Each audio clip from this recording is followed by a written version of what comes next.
Previously. Trapped inside Fearling High School, Patrick discovered Thomas, Tess's brother, was hunting down his sister's bullies. Thomas had already killed Marcus and Chloe.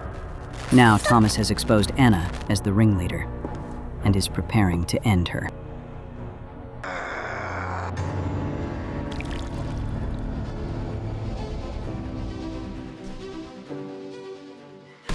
Thomas raised the axe. His breath was heavy. He looked at Anna, not as a boyfriend, but as an executioner. That cold smile was the answer to everything.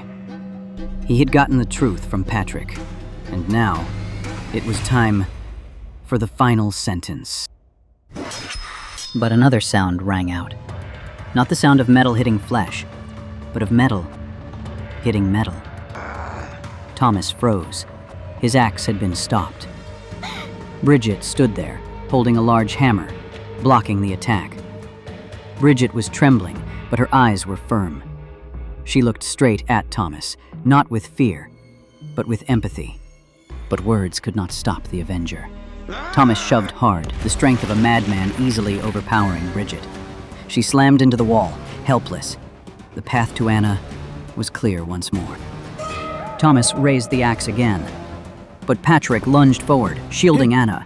He had no weapon, no strength, only a question. Thomas, do you want to know what Tess was thinking before she died? The axe stopped. Patrick raised his fingers, touching Thomas's temple. Patrick's ability, the power to read memories from blood, was now, somehow, connecting to the killer's mind. Patrick wasn't reading Thomas's memory. He was transferring one. Tess's final memory. Thomas stepped into his sister's memory. Not the memory of her torture, but of her final moments. He saw Tess standing on the rooftop, the cold wind screaming. He saw himself calling her. And he saw Tess decline the call. She didn't want her brother to hear her cry. Thomas, I'm sorry. I hope you can live a happy life for the both of us. Don't let your heart ever feel as heavy as mine. And then she jumped.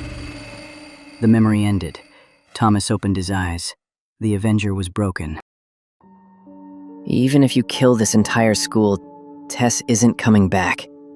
Stop. What she wanted wasn't revenge.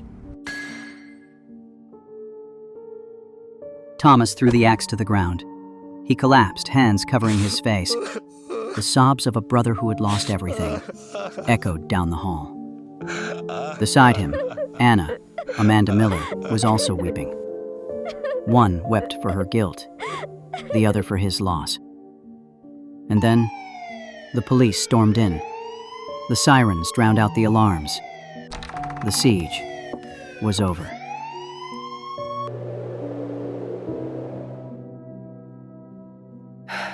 He kidnapped me, tied me up in the supervisor's office. He said he wouldn't hurt me if I cooperated. He forced me to use my phone to send that message to the class group. Stay in your classrooms.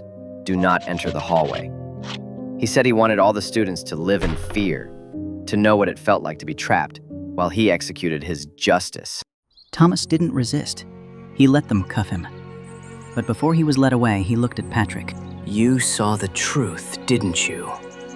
Don't let it be buried again. Thomas had killed. That was an unforgivable sin. But he was also a victim, a brother who lost his sister to the cruelty of bullying. And Anna, she was remorseful, but remorse could not erase what happened to Tess. In this case, there were no winners, only painful memories and the echoes of sins that were never washed away.